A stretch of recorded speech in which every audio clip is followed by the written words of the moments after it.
Futurized goes beneath the trends to track the underlying forces of disruption in tech, policy, business models, social dynamics, and the environment.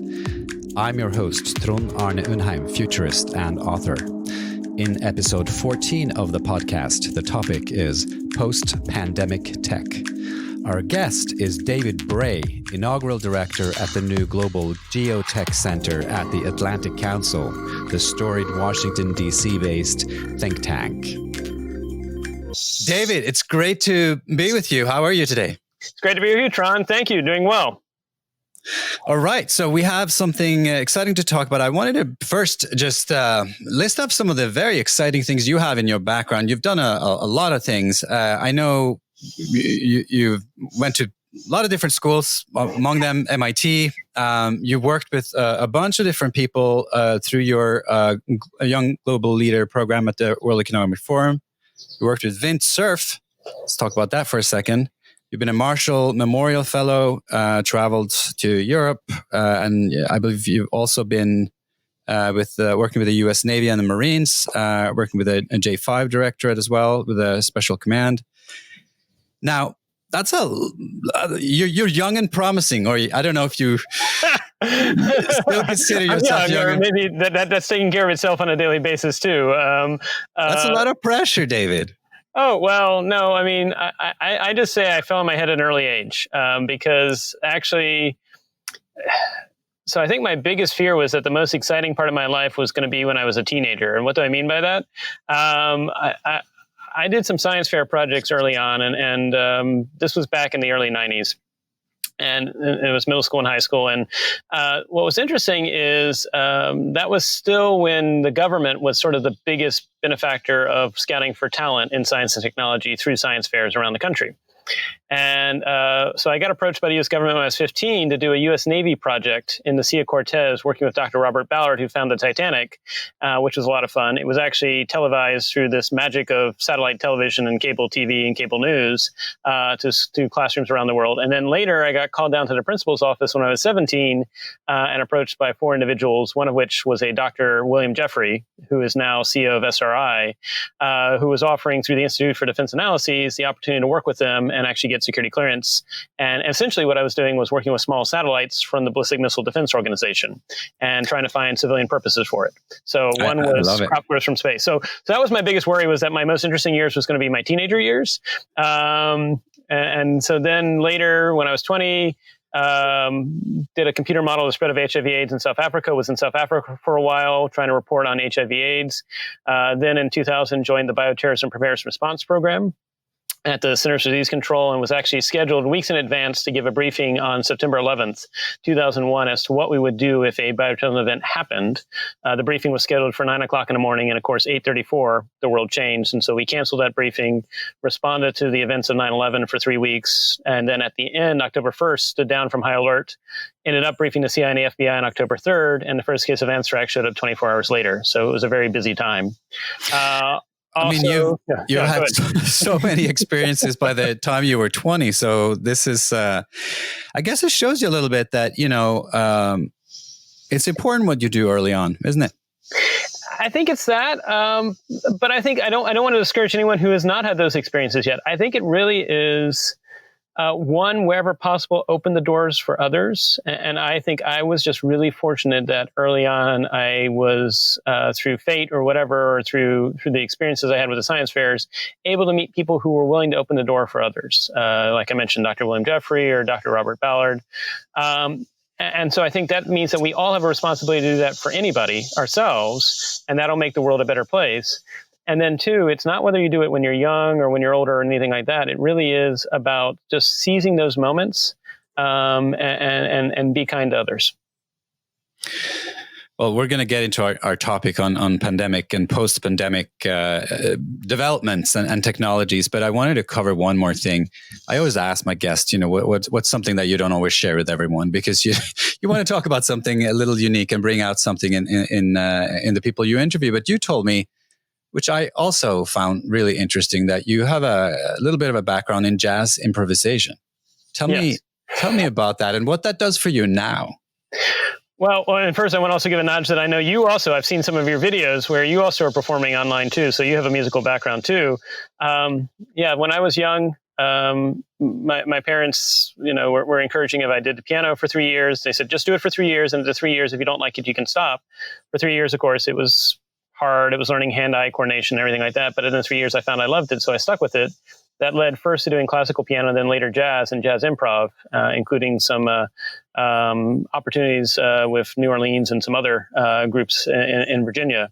And I just find I love it because it's a source of flow, a source of enjoyment.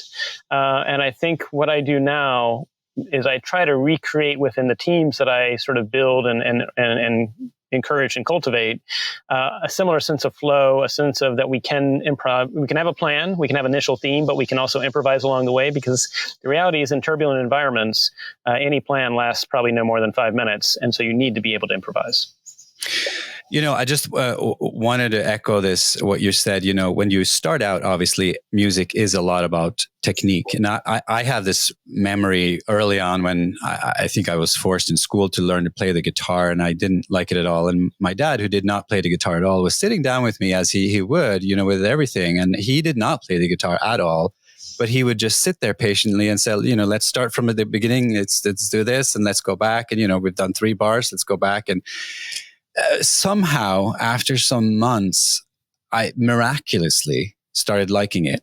And then after that, he didn't have to say a thing. And, for years, I, got up at 5:30 and played for an hour or even 2.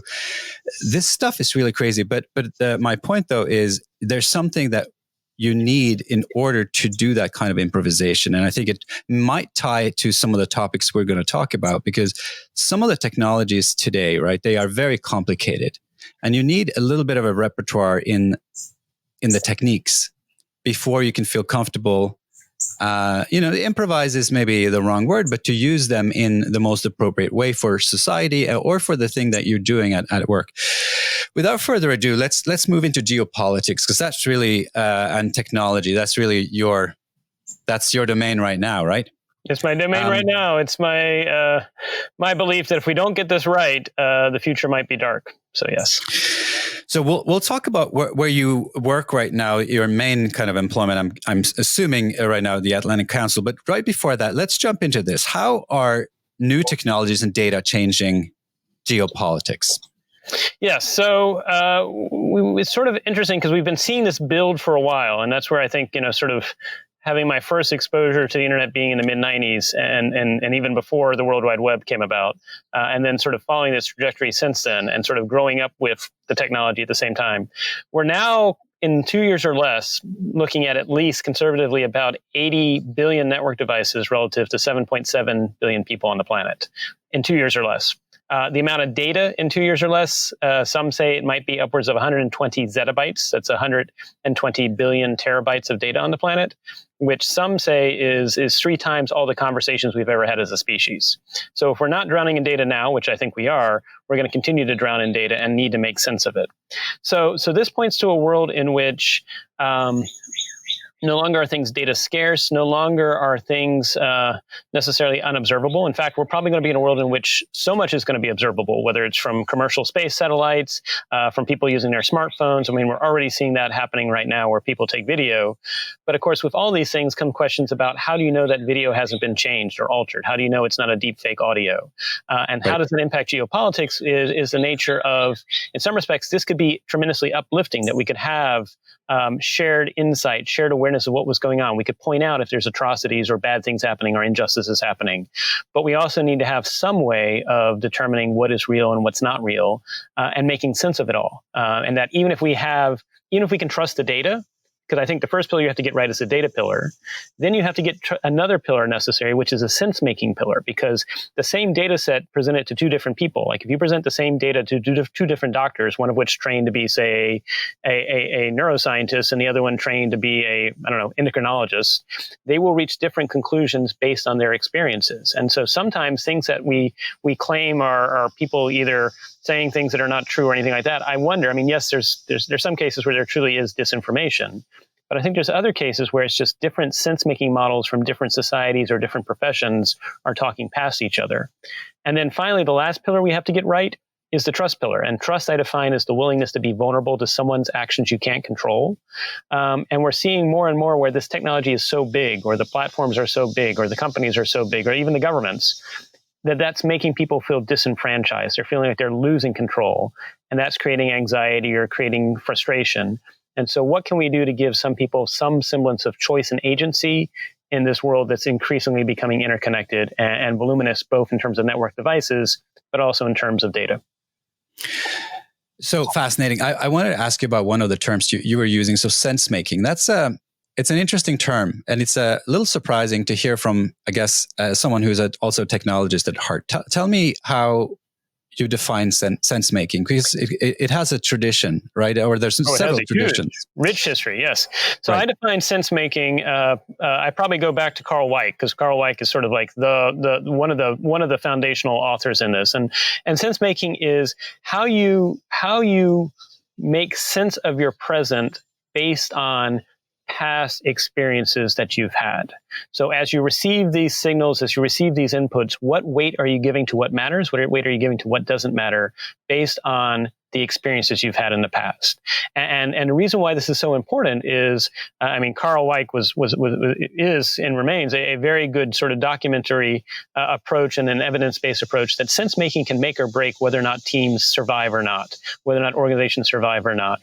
There's the Mann Gulch disaster, which unfortunately was a rather horrible fire where experienced forest firefighters were involved in responding to the fire, and unfortunately they read the signs wrong, and it resulted in all but one of them being killed in the forest fire, which is very tragic. But I raise that because I think that's why I think we're in this era in which not only is it about making the data right, not only is it about making the trust right, we're getting so much data thrown our way. If we don't have the right sense-making lens, that can lead to bad outcomes.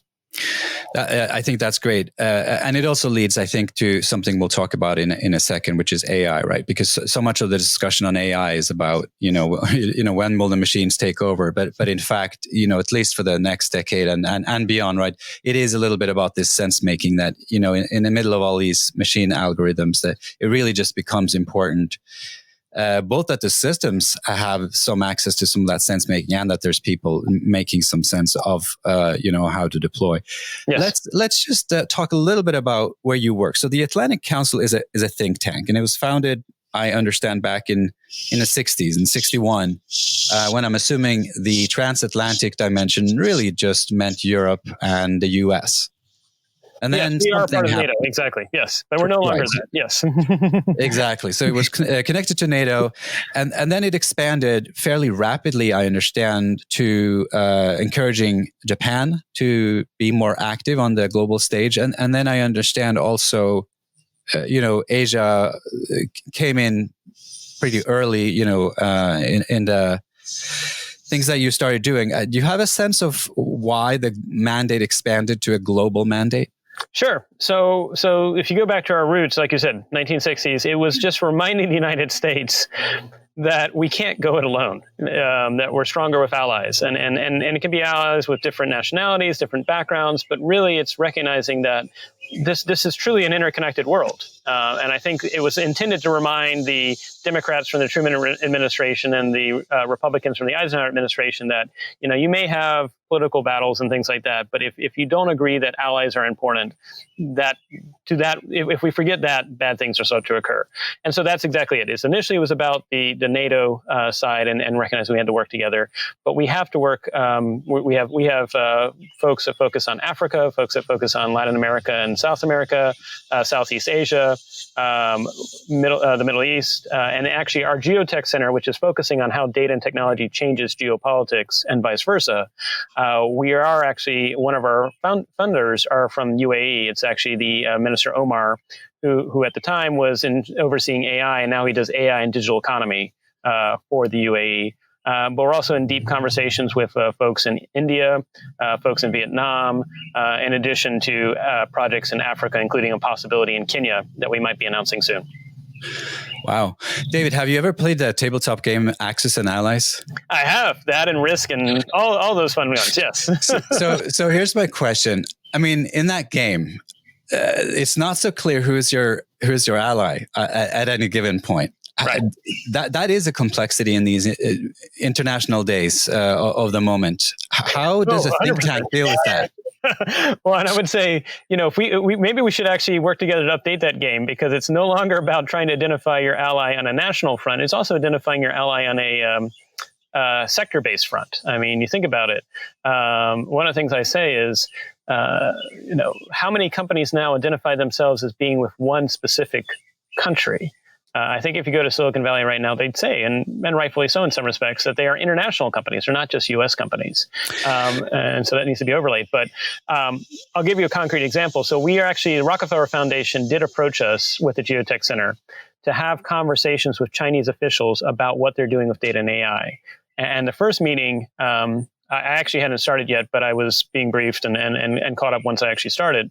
The representatives from the Atlantic Council said the first meeting almost didn't take off, because you had the U.S. claiming that China was all these things about AI. And of course, China was claiming all these things about the U.S. and they were talking past each other. And fortunately, we got past that. And then the conversations continued both in China, but then later in Europe, also in India and Africa, about what China is doing in each of those areas with data and AI. But that first meeting, it was almost seen as, we can't work together on this. And what we try to do is actually encourage we can. No, I think you're right. I mean, this is obviously a big issue, but it's not clear that it's just about China, right? So China is obviously the biggest elephant in the room. But even if you think a U.S. company like 3M, I mean, with the pandemic, which we'll talk about, there was a little bit of a controversy there, because 3M started saying to the U.S. government, wait a second, we are a global company. We have factories in Europe and other places.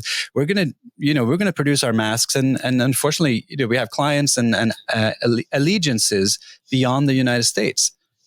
So these things are getting murkier, but also, I guess, more transparent. These companies just don't have one singular national agenda. Yeah, I think you're absolutely right. And I think the good news is so actually it's interesting, because when the 9/11 events happened, after 9/11 occurred and we responded to it, then later I got involved with response to severe acute respiratory syndrome and SARS. And after SARS was over, I was actually asked to brief the National Intelligence Council about what was my takeaways from having done those two events. And I came with 2 points, which this was 2003. I said, one, I'm not sure organizing as a nation state past 2030 makes sense.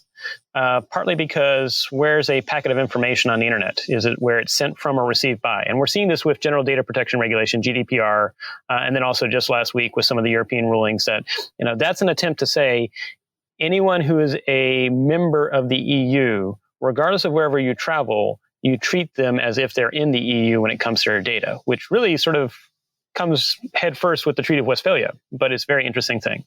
But the other thing I said is, the second point I made was, companies will increasingly be transnational in nature.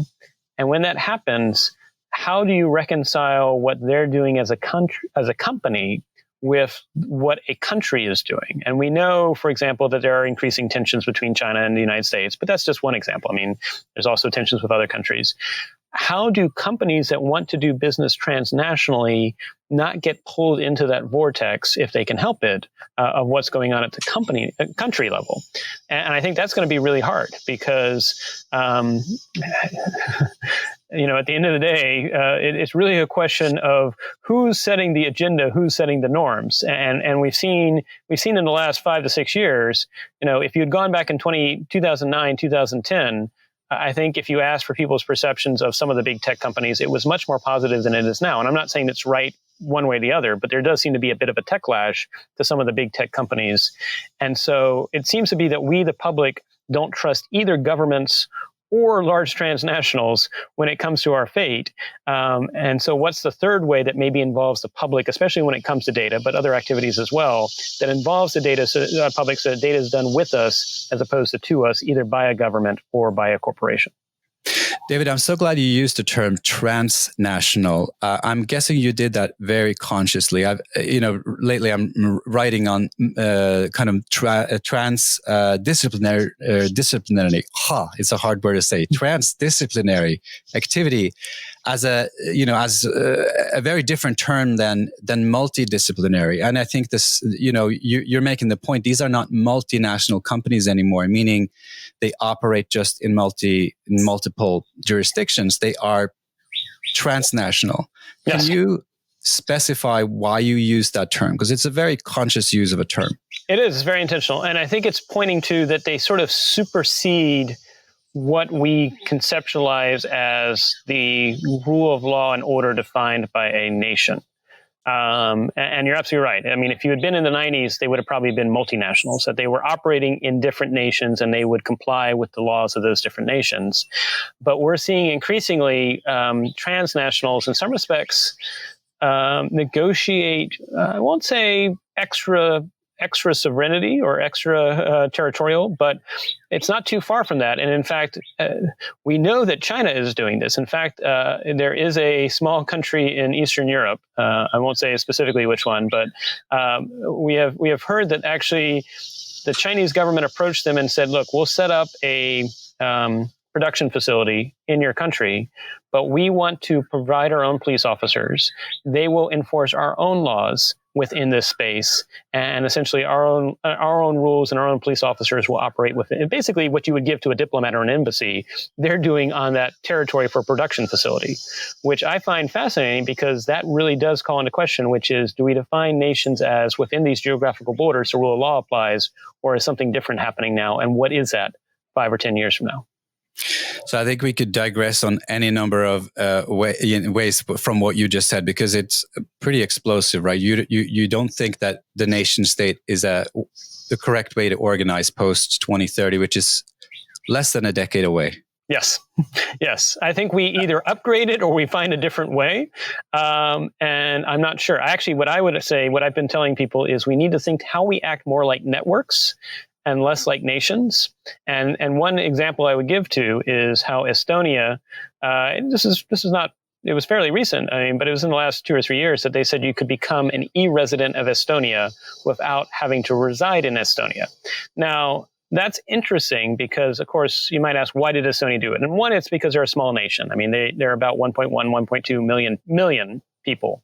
But I think it's also recognizing that if a large nation state next to Estonia decides to compromise their cyber-related infrastructure, if it causes destruction to their data, and it's only Estonians' data, then only Estonia really cares. But if they're actually involving people from around the world that are actually choosing to have an e-residency and have a proof of identity with Estonia, and it's people from around the world, and that large nation tries to do it, now you've got the entire world upset. And so it's an effective form of diplomacy and deterrence by operating like a network versus just a nation state.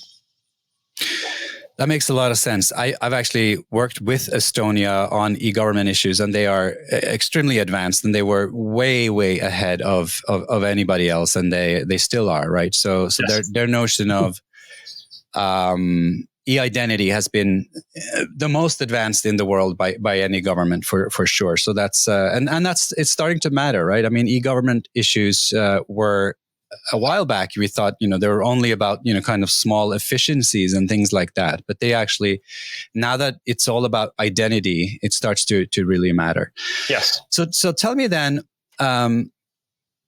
what are the methods that a think tank like an Atlantic Council uses? And we'll get to your center in a second, but give me a little overview, because I don't think all of my listeners are very familiar with how a think tank operates. I mean, think tank, it's a weird term in and of itself. I mean, right? Right. It is a weird term. And I would say they vary, but I would say that if we were to notionalize maybe a idealized think tank, in general, is that it really should be a place where you're not caught up in the tyranny of the moment, in the sense that, when you're in government, oftentimes when a crisis happens or when some really high pressure issues are occurring, it's hard to find the time to pause and deliberately think as to what are the second, third, and fourth order ramifications of this. In some respects, you're just dealing with the tyranny of the now. And so what an idealized think tank really should be is a place that says, let's actually, both during crises and also when they're not crises, let's think beyond the horizon. What should we be focusing on that we're not talking about? In this crisis, we often, one time we had with the CDC, what we refer to as the B team. And the B team wasn't like the B players. The B team's role was you had your first responders that were the A team that were caught up in the immediate. The B team was saying, are the first responders missing? What are first responders not thinking about that they should be thinking about? And they're sort of playing the devil's advocate, saying, how do you know if this test result is right? How do you know if this data is right? How do you know if what you're doing is inclusive of all people, or it's just a subset, or it's less than inclusive than it should be? And so that's what I think an idealized think tank should be doing it's providing leaders the ability for more deliberate and focused thoughts, both beyond the horizon when times are okay, but also beyond the horizon when things are turbulent or in crisis. But it is quite complicated, isn't it, David? Because I mean, you and I have both worked on many sides of these fences. I mean, I've worked for think tanks. I've started think tanks. I have been part of corporations financing think tanks, sometimes for not nefarious purpose, but obviously for ideological and political and technological purposes. You know, you want to further certain interests, right? And then, but if you put that in the context of these transnational actors as well, I took a look at your honor roll of contributors, and this is, you know, would happen to anybody who tries to get anything funded. You have to take money from someone, and those people obviously, they have their own power allegiances, partly because money affords them that, or the brands or the activities that have given them that power. How do you think about those issues? So let's just say that your list of contributors, let's call it 100 sponsors. I think it's a much more than that, but you know, let's call it four or five really big sponsors, and then maybe up to 20 pretty significant sponsors. Mm-hmm. Is it the sheer number of sponsors that guarantees that you have a certain bit of independence, or how do you think about those things? Because a think tank in and of itself is also a vehicle of those sponsors, because otherwise they wouldn't be sponsoring it. And I say that as someone who has both sponsored this and afforded, you know, and gotten sponsorship. So I'm not against this. I'm just saying we're not in a world where, you know, everything just happens because we're all good and pure. We all want certain things. Right. So I think you hit the nail on the head, and that's a good question to ask. So one thing that I respect about the Atlantic Council is that its roots were founded in being bipartisan. You're absolutely right. There are partisan think tanks, whether it's from the left or the right, and that's okay. They serve a purpose. But one of the things that the Atlantic Council strives to do is we actually do. We brief both sides of Congress in the United States, but it's not just U.S. Congress. We brief basically any government that approaches us. If they want to receive a briefing, we will brief them on what we think needs to be done.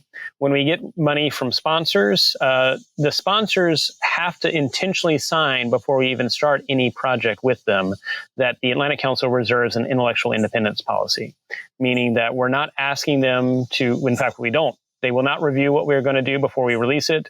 We're not going to basically have them, you know, they don't get editorial rights or anything like that. We are going to publish what we think is the right thing to do. Now, you're absolutely right. Does that lead to them saying once we release something that they don't like, they're not going to fund us next year? Possibly, and we have to weigh that.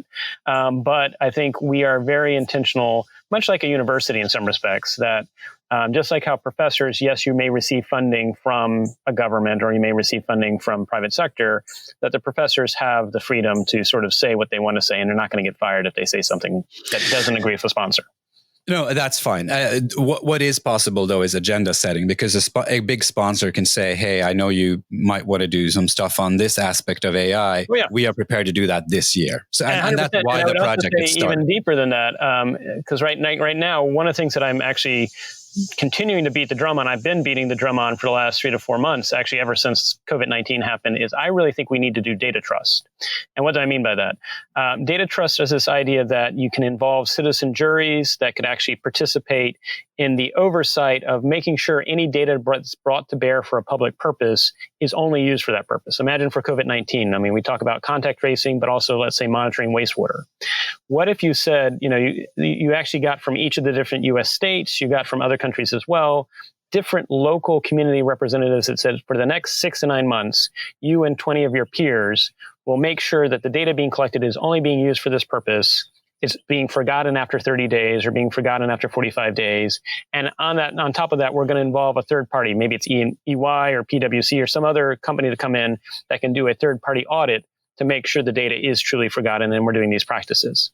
Why is that important? I want to give you a quick why it's important. You think about, you know, there was Google and Apple with the contact tracing app, and they baked in privacy protections and they were very well intended, but still 3 out of 5 Americans don't trust it. The reason why I'm saying that, though, is we've been doing events on this. We've been trying to raise awareness of that. And that's actually just out of my budget with nobody sponsoring us to do it. But we're trying to get someone that says, I now want to do that. So in some respects, we're pitching what we think is right. We'll see if anyone actually comes along to actually make it happen.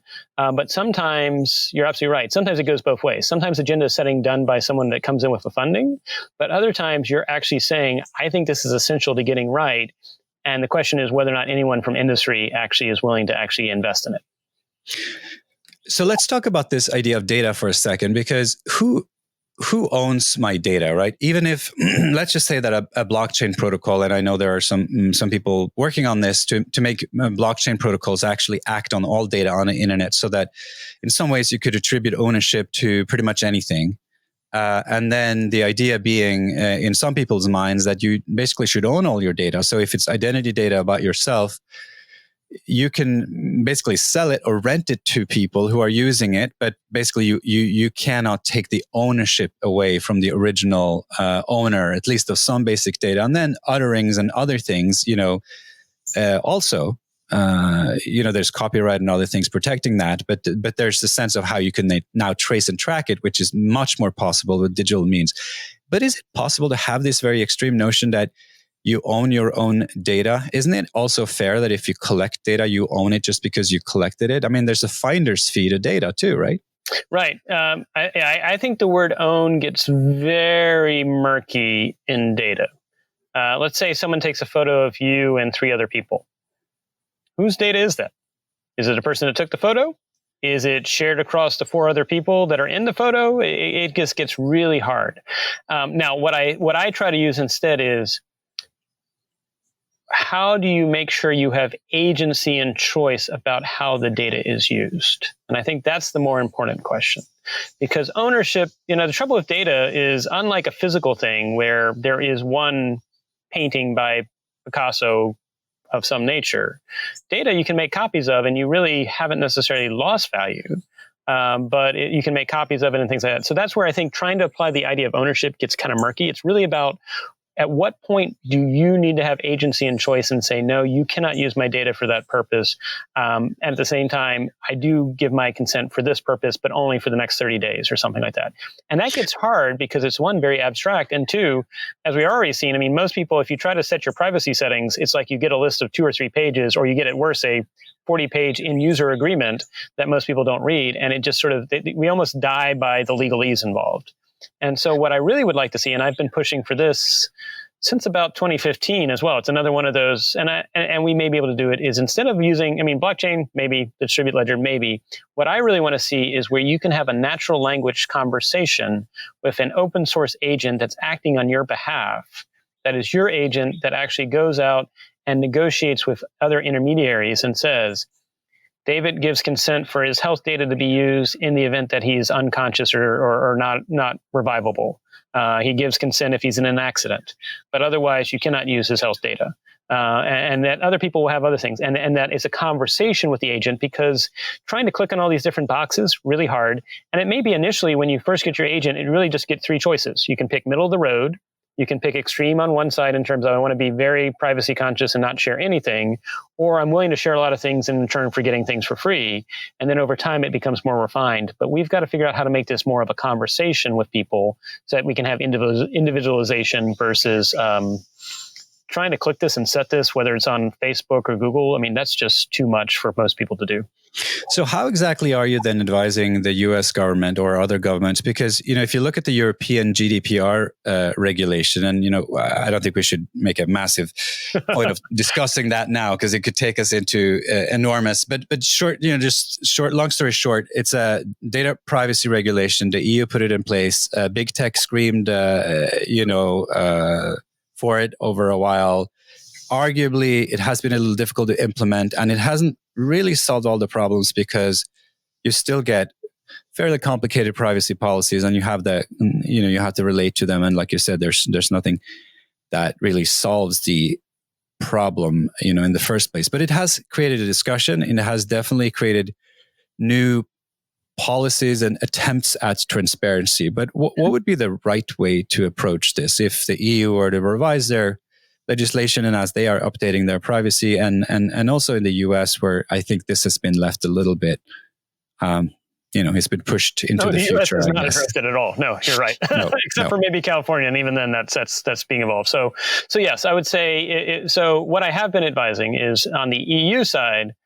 As you know, there's been some fines that the EU has done to certain companies. And I think the statistic is there's a staggering number of what's perceived to be grievances and that occur on a daily basis still, and we're falling behind on those. My recommendation to them is you can only use the fines for so long before people ask, what are you doing with that money? And so actually what I would do is take a subset of those money from those fines and use them to fund startups that are showing a third way forward that involves data choice, data dignity is what I'm calling it. And I raise that, and I have to give full disclosure that I have been advising for the last 2.5 years the first GDPR compliant social media company. It's very small. It was called Hashdiv. It's now called Elevate You. But I raise that because you can imagine if you try to go to most investors and say, do you want to invest in the first GDPR compliant social media? Not too much excitement. But if Europe really wants to see GDPR followed, and it's not just that, I mean, there needs to be other investments that need to happen, then you need to fund, you can't just say that's bad and not show the new way. You need to actually sort of show the new way by planting the seeds now. So that was how I would advise Europe. The United States, I need to recognize that the United States, I mean, we were born through a revolution. We fought a war against the king. And so we distrust any authority figure. I mean, that's the difference between, you look at Canada versus the United States. Canada had a peaceful separation from the crown. Europe did not. The United States did not. And so that is sort of quintessential to U.S. culture. But what the U.S. does have a lot of is we do have a lot of litigious. We have a lot of lawyers, and we do have a practice of having boards to oversee financial flows. And so I think the same practices we do where we require public companies to disclose their financial expenditures, and then we have audits to make sure you're truly using the money for that purpose. Imagine if we held data companies that you have to be responsible for disclosing publicly how you're using the data, what data you're collecting, what you're doing with it, and you have to make that public. So now journalists can take a look at it, public interest groups can take a look at it, and then you have data audits that actually say, okay, so they're claiming that they delete your data if you ask for it after 30 days. Are they really doing it, or are they just claiming they're doing it? They're claiming they don't use it for this purposes. Are they really doing it? I think that would fit the U.S. culture much more, is the same sort of regime we do for financial information, do the same thing for data as well. Let's move it into what you actually do with the Atlantic Council's GeoTech Center, because you launched on the 11th of March of this year. First of all, geotech. Give me a succinct definition of geotech. Yep. How do data and technologies change geopolitics, and how do geopolitics change data and technologies? So what does that mean? What technologies are in scope? Any technologies? Yeah. In fact, the reason why we were created, and it was sort of, for me, I mean, I was already having fun with Vint Cerf with the people-centered internet, as you mentioned, for the last 3 years. Publicly with Vint was working on trying to make sure the internet was more inclusive, involved people from around the world. I mean, we hit the tipping point around late 2018, where at least half the planet now had the internet. It took about 35 years, but we had gotten there. But what can we do to make sure the other half at least had a choice of having the internet be accessible? And what could we learn from the last 35 years that could make sure it's more inclusive, diverse, and participatory? But also privately was working with Special Operations Command to tackle misinformation, disinformation, which seems to be a growing challenge, not just for the United States, but for any open society around the world. And now, so just for people who are confused, it's way, way beyond geospatial technology. That was kind of my initial thought. No, you're absolutely right. That's the other thing I usually give people is I say, no, we're not doing geospatial technologies. And in fact, we had gotten a call from the National Geospatial Intelligence Agency saying, oh, you're doing mapping. And I'm like, no, this is not mapping. This is... congratulations, there's personalized medicine. We can tailor therapies to your body.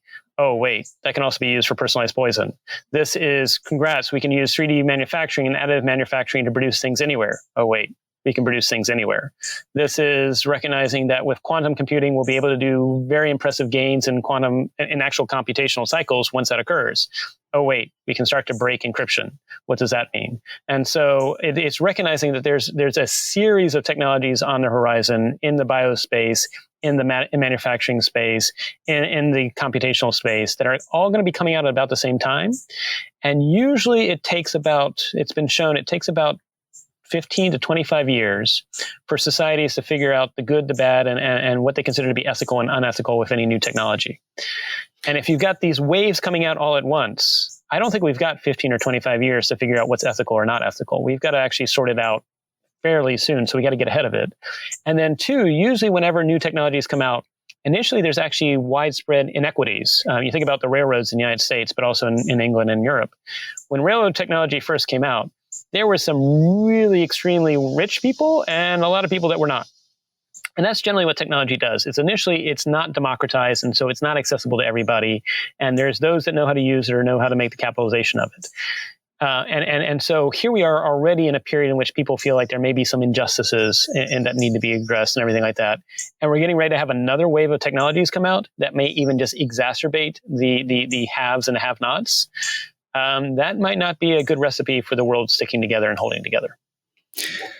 David, that's fascinating. I think, you're obviously going to have to come back because there are so many technologies to talk about. But you just said something interesting. You said there are a lot of technologies that are in that phase that we're just about to discover what they're going to do. But then there's a cluster of new technologies coming out.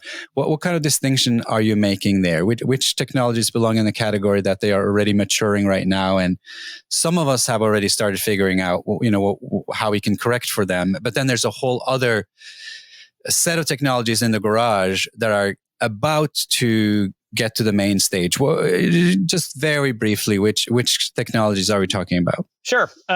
Examples I would give of those that are here that people are beginning to figure out. So they're past the proof point. They're now here.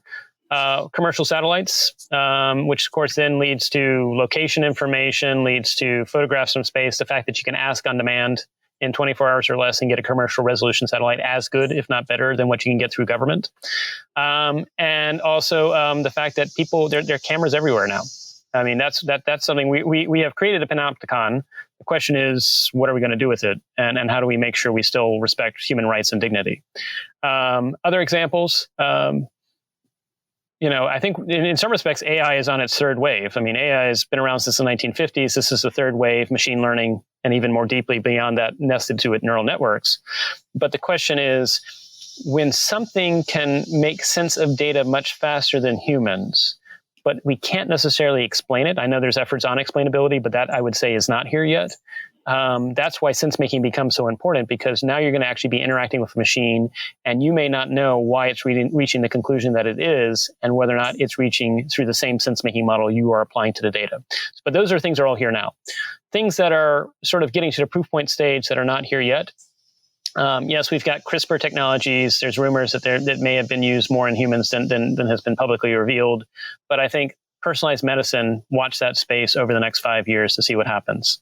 The other thing I'd be watching is quantum. Although I would say probably if a government comes through with a quantum breakthrough first, we probably won't know about it initially, just for various reasons. The reason that they want to delay it, perhaps. Right. But here's the other thing. What happens if a company comes up with it first? And I often say, in some respects, a lot of Canadian, so Canada, I think, leads the way in a lot of quantum research.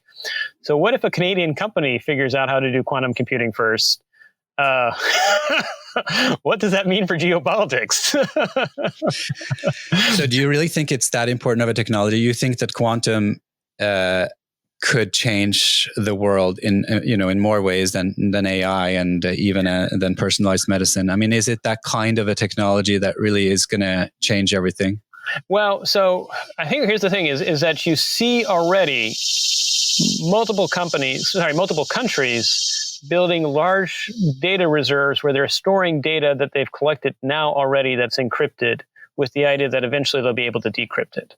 So the question is, what happens when things that we didn't know that were happening now are later known 5 or 10 years from now? That'll be interesting. Look, I think quantum, we'll say for a whole separate, I have a bunch of different people I'm going to start interviewing on quantum. I sort of consider it though, and maybe this is me being a little conservative in terms of what's going to happen in the next decade. I think of it more as next decade's technology, but I do recognize that there are breakthroughs happening, and there are startups starting to do interesting things, and the cybersecurity space is moving really fast. If you haven't thought about implementing quantum resistant algorithms, you might want to start doing it now. I think that's absolutely right. And the other thing that I also think is it's not just about the decryption part. I mean, that's interesting. But already we have quantum entanglement. And what is quantum entanglement is briefly the idea that you could actually know if somebody else has tapped in or observed the communication that you're having. Because it basically would flip the qubit because someone else observed it. And so I think it's just really the fact that there are a lot of interesting phenomenon that are not feasible at the macro level, a macro world that can actually be, we can use these quantum phenomenon to do very interesting things that in some respects what quantum decryption possibly takes away could actually be restored with quantum entanglement or things like that. So I think quantum entanglement is a whole other podcast, but is there a possibility that you can layer blockchain on top of quantum and still get some sort of transparency about what happens? So quantum entanglement is just letting you know if somebody else listened to your line. Quantum decryption, if you used, that's an interesting question. If you used some sort of distributed ledger technology, I think the question is that, yeah, you have traceability, but in some respects, you have traceability. So what I would say with blockchain technology and what I would say with any type of auditing technology, because really I think the thing that makes blockchain the most interesting is actually the immutable audit ledger. And you can have I agree with you.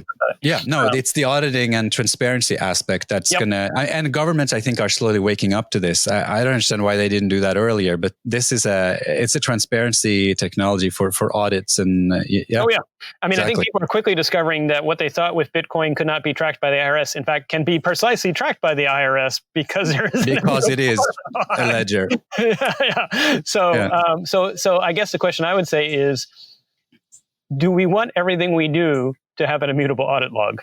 Or are there things that we want to be forgotten? And I think Europe at least has an answer that there may be some things that we want to be forgotten over time. So yeah, this is an interesting question. Because the other thing I would say is even the most virtuous person, and this was actually something that I did, back in 2010, 2011 when I was doing counterterrorism information sharing. And so we were trying to deal with what information needed to be shared for counterterrorism purposes and what didn't. Even the most virtuous person, in the last 6 months, there can be something that if you only take a certain time slice of it, will look like they did something bad. And I knew during the U.S. I mean, this is not a candidate that's currently running, but when there were multiple candidates running for the U.S. election this year, I knew one of the candidates' parties was actually having their candidate, as soon as they woke up to when they went to sleep, wear a web camera that was going all the time. So that if later someone tried to attack them as saying they did the following thing or they claimed the following thing or something like that was misinformation, they could go back and replay the video. That's a solution, but I think that doesn't respect human dignity, and maybe that is what we need to do for our political candidates. In fact, Socrates and Plato argued in the Republic that that's what you hold people to, assume that you're always being watched. But we could have a deeper conversation that in some respects, when we transition from the medieval ages to the guilds, and then to the professions, the whole point of the professions was to have a self-policing body of experts, whether they were doctors, whether they were lawyers, that would set the criteria for ethical behavior. And if you did not behave with those ethics, then your own body of other experts that were in your field themselves would actually say, well, did you do the right thing or not? Did you make the right decision about saving that patient's life or not? And I think what I really would like is systems that incentivize humans to do the right thing, even if nobody's watching, versus systems that say, assume everybody's watching you.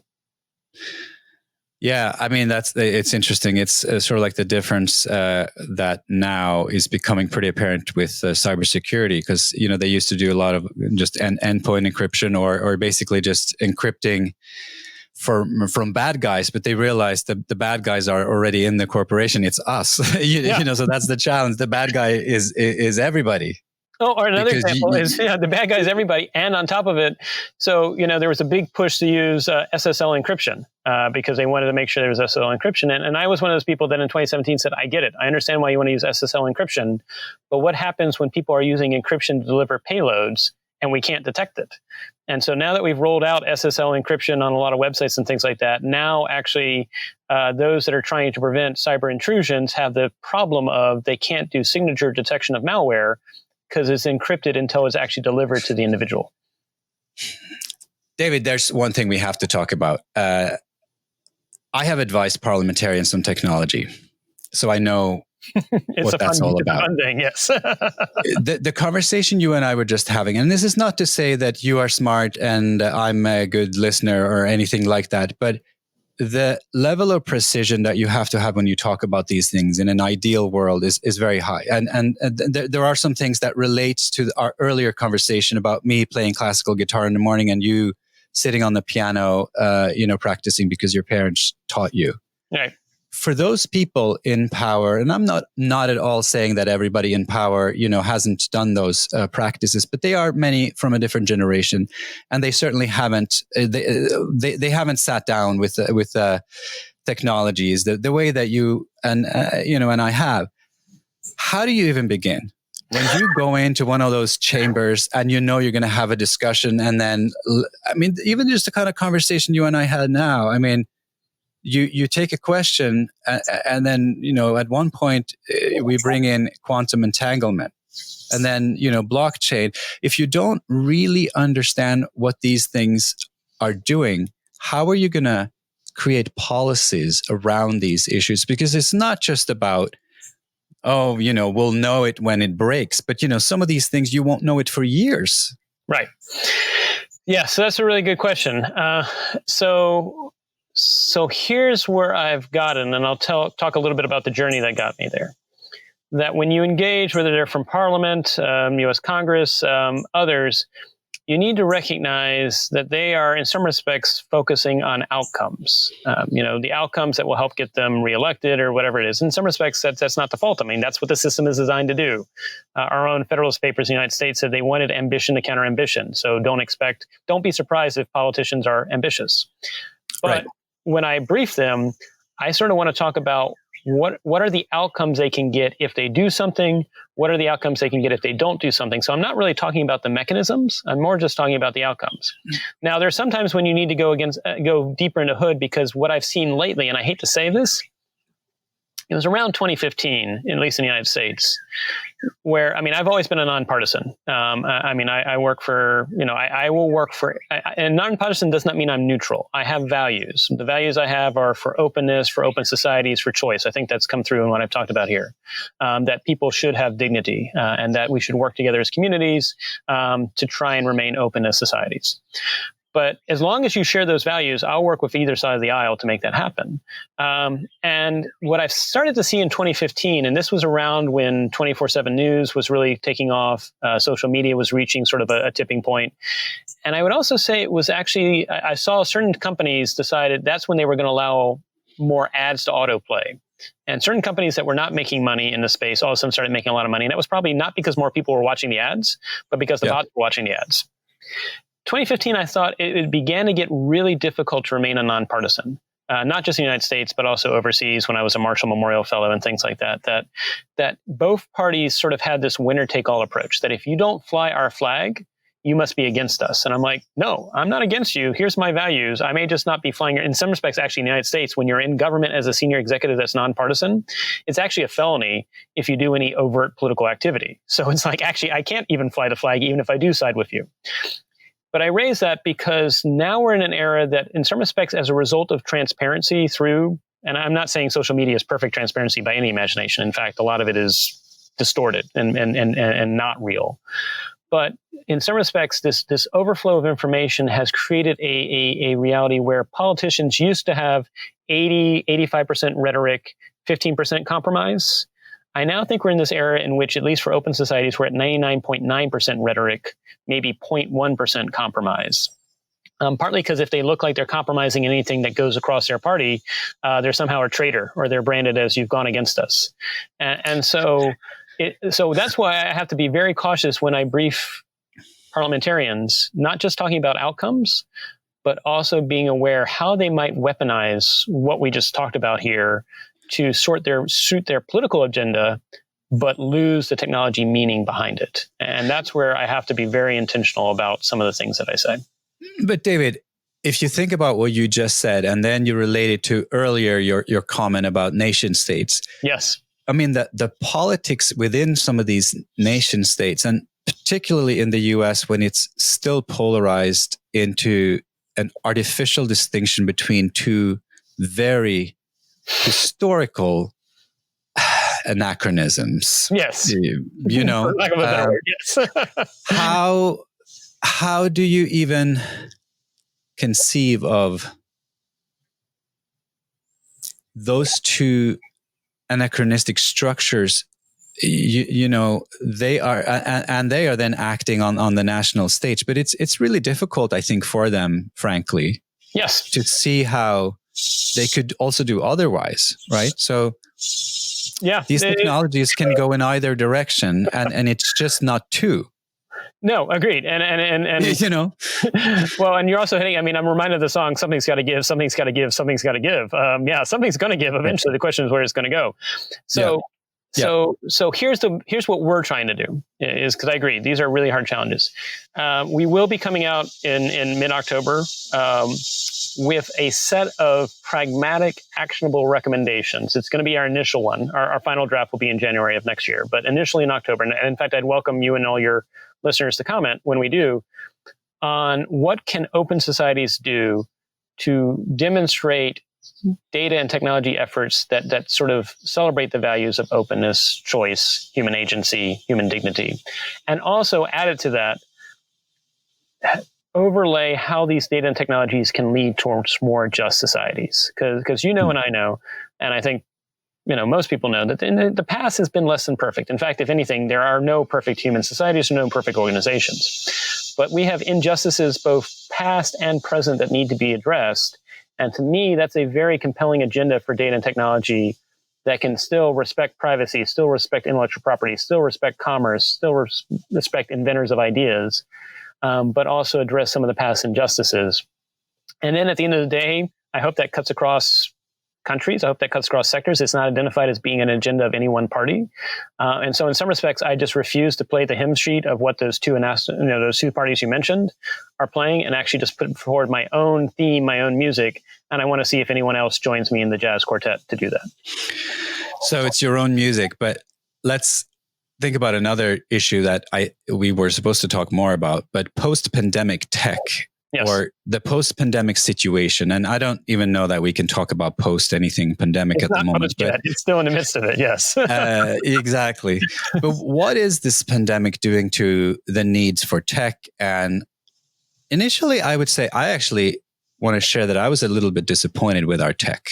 Yes. Not just with our tech, but with a lot of things. But basically, some of the tech that we thought was very advanced wasn't super advanced. There's a lack of tech actually in public health generally, but also the AI platforms that we thought were going to track all this, right? They're not really coming out. At least their version 1, their prototypes, the beta. It was very much a beta, wasn't it? Well, here's what I would say. So literally, I mentioned how in the past, in 2001, I was involved with the response to anthrax. So there was events of anthrax in October and November of 2001.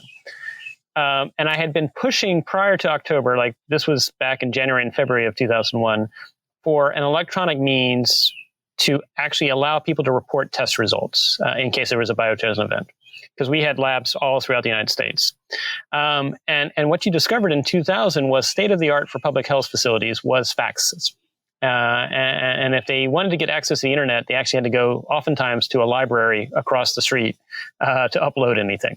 But we did. We put in place a mechanism, although I was being called a heretic. I was being said, why are you trying to change things? Faxes are good enough. And so when anthrax finally happened, the good news is we could actually do web-based reporting of results. It's fascinating now because here we are in 2020, and I'm seeing for COVID-19, they're back to using faxes. And you might say, well, what happened? And what happened was the money dried up. So when, after the events of anthrax, after the events of SARS, for about 10 years, the United States was very focused on funding anthrax and other emergency response technologies that could have been used for COVID-19. But then after 2012, 2013, the funding got cut. It was do more with less, sequestration. And so we lost not only those technologies, we not only lost that IT, we lost those experts. They went someplace else, and we lost those experiences. And so we've regressed in some respects. Had COVID-19 happened in 2009, 2008, we would have had a much better response than we're having now in 2020. And it's not just the United States. France actually had massive stockpiles of personal protective equipment that they ended up actually destroying in 2013 because they didn't think they need them anymore.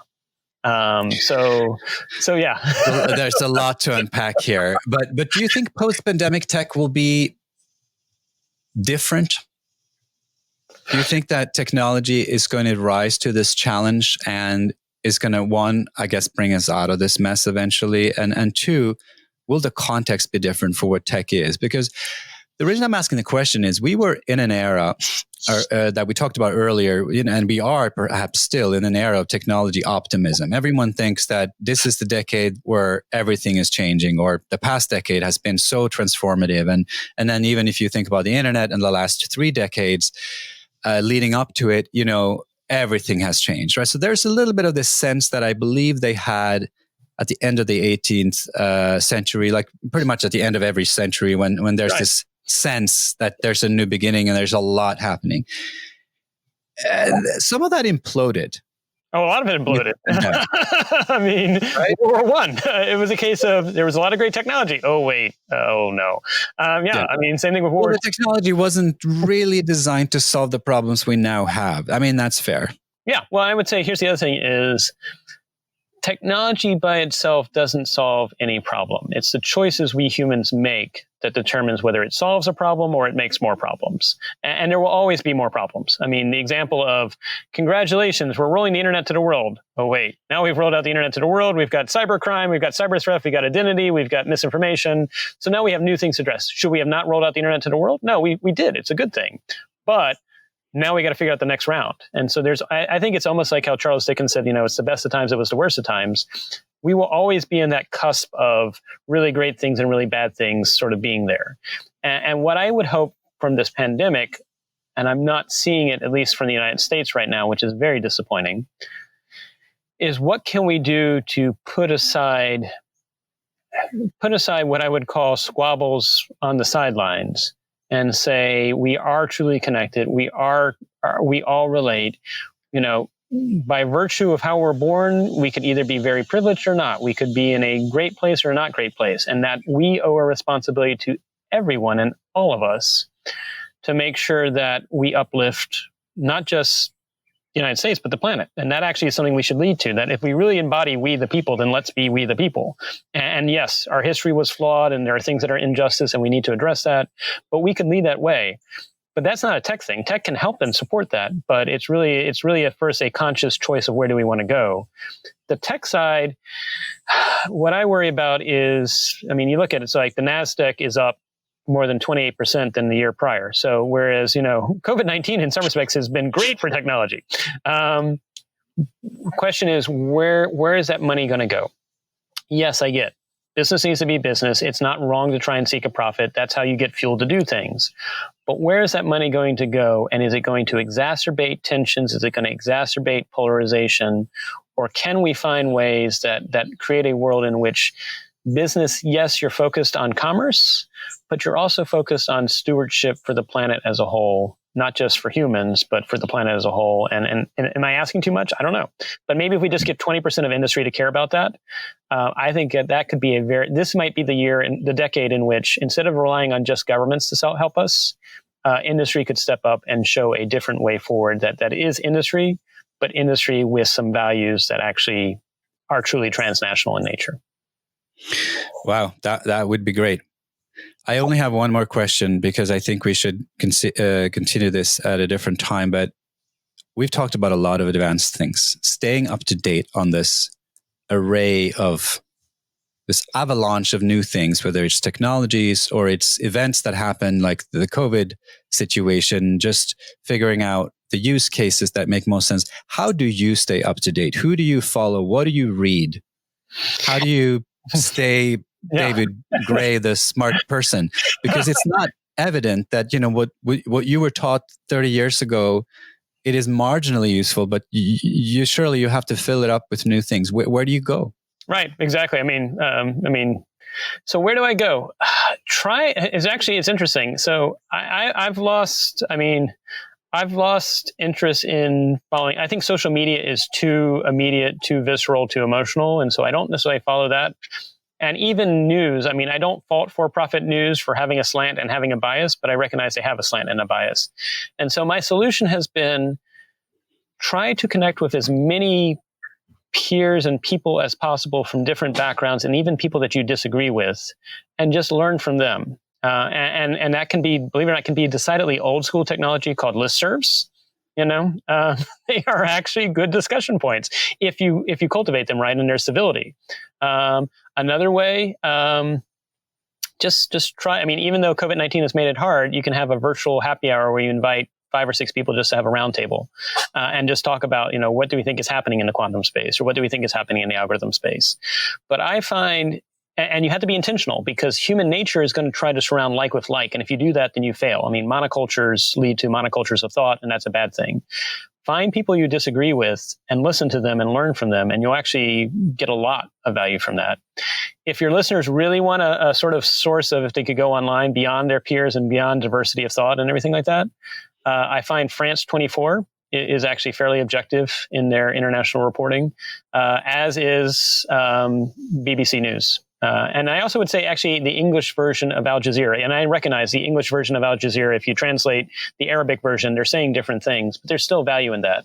Those would be the 3 sources that I tend to go to if I'm looking for truly what we would have called 20 or 25 years ago attempts at independent, objective reporting.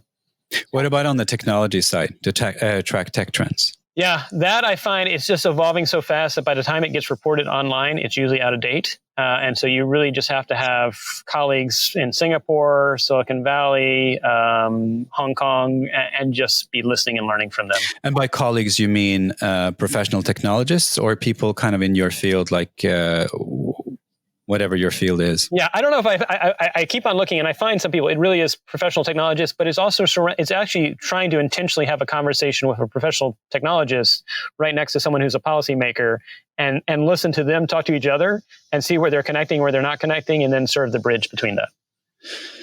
David, this has been fascinating. Thanks so much for it. I really enjoyed it. I look forward to even more conversations, because I think we've got about, I hope I'm wrong, but I think we've got 4 or 5 years to get this right, and it needs to be larger than us. So anything I can do, Trond, to help with your efforts to build a network that spans the world, we can actually make a positive difference together. Thanks. We'll definitely talk more. Thank you. Appreciate it. All right. Great. You have just listened to episode 14 of the Futurized podcast with host Trond Arne Undheim, futurist and author. The topic was post-pandemic tech.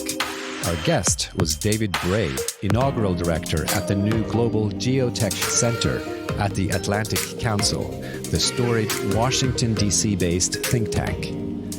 My takeaway is that the world now needs to ensure that new technologies not only contribute to innovation, but also simultaneously empower people, increase prosperity, and secure peace. One way we talked about is to develop data trusts to secure that exchanges of data are mutually beneficial and provide ethical and governance support. Thanks for listening. If you liked the show, subscribe at futurized.co or in your preferred podcast player and rate us with 5 stars. Futurized, preparing you to deal with disruption.